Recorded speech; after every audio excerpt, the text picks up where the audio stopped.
अस्सलाम वालेकुम, welcome back to my channel. कैसे हैं आप सब? आई होप सब ठीक होंगे अल्लाह के अमान में। आज मैं आपके साथ शेयर करने लगी हूँ मज़े की चिकन कढ़ाई रेसिपी। जिसके लिए मैंने चिकन ले ली है। ये कढ़ाई कट है, मतलब मिक्स चिकन ली जाती है कढ़ाई में। ये 3 मैंने बड़े साइज़ के टमाटर लिए हैं और इन्हें कट कर लिया है।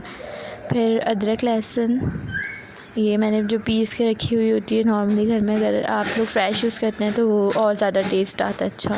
और ये है दही मेरे पास तकरीबन 2 टेबल स्पून फुल, और मैंने फेंट लिया दही को। ये ऑयल है। अब मैंने पैन को चूल्हे पे रख दिया है। आँच हमने मीडियम रखनी है। ये मैंने 2 चम्मच भर के ऑयल डाल दिया। लास्ट में अगर मुझे ज़रूरत लगी तो मैं और डाल दूँगी। फिर मैं इसमें अदरक लहसुन डालूँगी भर के। 1 चम्मच डाल दिया मैंने, ये 2, और मैं अब इसे सौते करूँगी हल्की आंच पर। इसे जलाना नहीं है। जब आपको इसकी खुशबू आने लगे और इसका कलर थोड़ा थोड़ा सा चेंज होने लगे तो आप समझें कि हो गया है। इसकी स्मेल जो होती है वो ख़त्म हो गई। मुझे कम लग रहा था तो मैंने 1 चम्मच और डाल दिया इसमें। आप अपने हिसाब से जैसे आप डालती हो उस तरह से डाल लीजिएगा, कम या ज़्यादा। तो उस तरह से आपने इसे सौते करना है। और जब इसकी स्मेल आपको लगी कि हाँ ख़त्म हो गई है तो फिर आपने इस स्टेज में इसमें चिकन ऐड करनी है।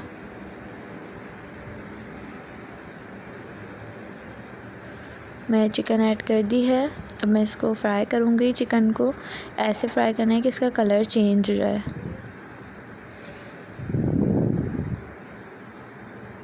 अच्छी तरह से आपने फ्राई करते रहना है चिकन को, और बस जलाना नहीं है, आँच सही रखनी है, मतलब नॉर्मल। ये मैं फ्राई करूँगी चिकन को। मैंने कढ़ाई कट ली है। चिकन बोनलेस वाली अलग होती है, बोनलेस हांडी। और ये जो मैं कढ़ाई बना रही हूँ पेशावरी कढ़ाई भी कहते हैं इसे। बहुत ही कम इंग्रेडिएंट से बन जाती है। मेरे हस्बैंड को क्योंकि ज़्यादा मसालों वाली नहीं पसंद, वो कहते हैं क्या टमाटर का सालन बना दिया, तो इसलिए बहुत ही सिंपल इंग्रेडिएंट्स हैं इसके। आसानी से झटपट 25 to 30 मिनट्स में रेडी हो जाती है।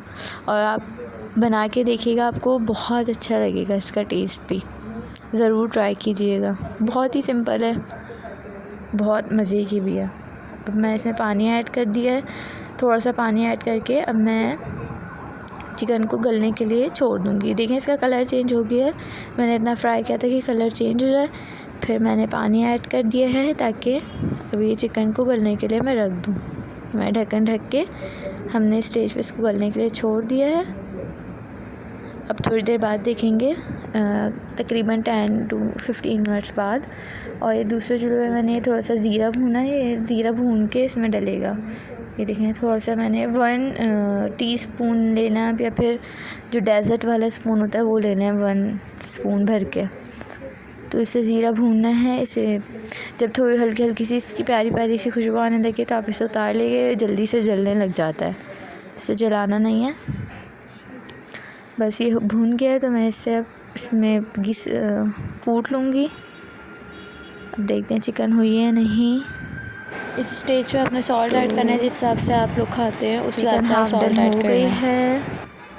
मैं इसमें पिसी लाल मिर्च ऐड करूँगी, थोड़ी सी, ज़्यादा नहीं डालनी है, क्योंकि इसमें हम हरी मिर्च भी डालेंगे और काली मिर्च भी डालेंगे। काली मिर्च इसका मेन इंग्रेडिएंट है, तो उस हिसाब से आपने मिर्चें इसमें रखनी है। अब इसे अच्छी तरह से मिक्स कर लेंगे ताकि मिर्चें सब में हो जाए। और इस स्टेज पे मैं इसमें हरी मिर्चें डालूँगी, जो बड़ी वाली होती हैं, ऐसे बीच से कट करके। मैंने 3 मिर्चें ली थी बड़ी वाली। अब मैं इसे फिर से छोड़ दूँगी पकने के लिए ताकि इसमें हरी मिर्च का थोड़ा सा टेस्ट आ जाए। फिर हम इसमें टमाटर ऐड करेंगे। टमाटर ऐड करके आपने ऐसे इसे मिक्स करना है और फिर ढक्कन ढक के टमाटर को गलने के लिए छोड़ देंगे।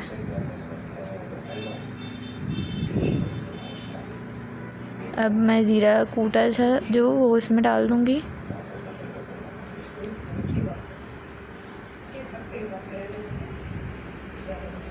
देख लें आप, हल्का हल्का सा चलाएंगे और फिर से ढक के रख देंगे ताकि टमाटर जो है हमारे वो गल जाएं। टमाटर अब गल चुके हैं तो मैं इसे इस तरह से मिक्स कर लूँगी।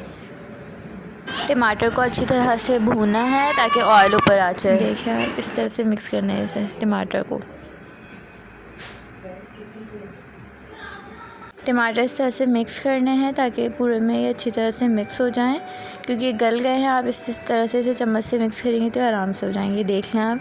अब मैंने इसमें दही ऐड कर दिया था और ये ब्लैक पेपर ऊपर से आपने जितनी डालनी हो वो आप ऐड कर लें। आपने इसे अच्छी तरह से भूनना है कि ऑयल ऊपर आ जाए। देखिए मेरा ऑयल ऊपर आ गया था, फिर मैं दही ऐड करके उसे फिर से अच्छी तरह से भूना और फिर ब्लैक पेपर ऐड किया। उससे ज़्यादा भूनने वाला काम होता है, अच्छी तरह से भूनना है। और ये तैयार हो गई है कढ़ाई। मैंने ऊपर से हरा धनिया, बड़ी वाली हरी मिर्च और अदरक काट के इस तरह से डाल दी है गार्निशिंग के लिए। और ये देखें कितने मज़े की लग रही है। ऑयल भी ऊपर। अगर रेसिपी पसंद आए तो इससे ज़रूर ट्राई कीजिएगा और मेरे चैनल को सब्सक्राइब मत भूलिएगा। मैं ऐसे ही आपके लिए अच्छी अच्छी रेसिपीज़ और मज़े के व्लॉग्स लाती रहूँगी। मिलेंगे अगली वीडियो में। जब तक के लिए अल्लाह हाफ़िज़। अपना ख्याल रखिएगा।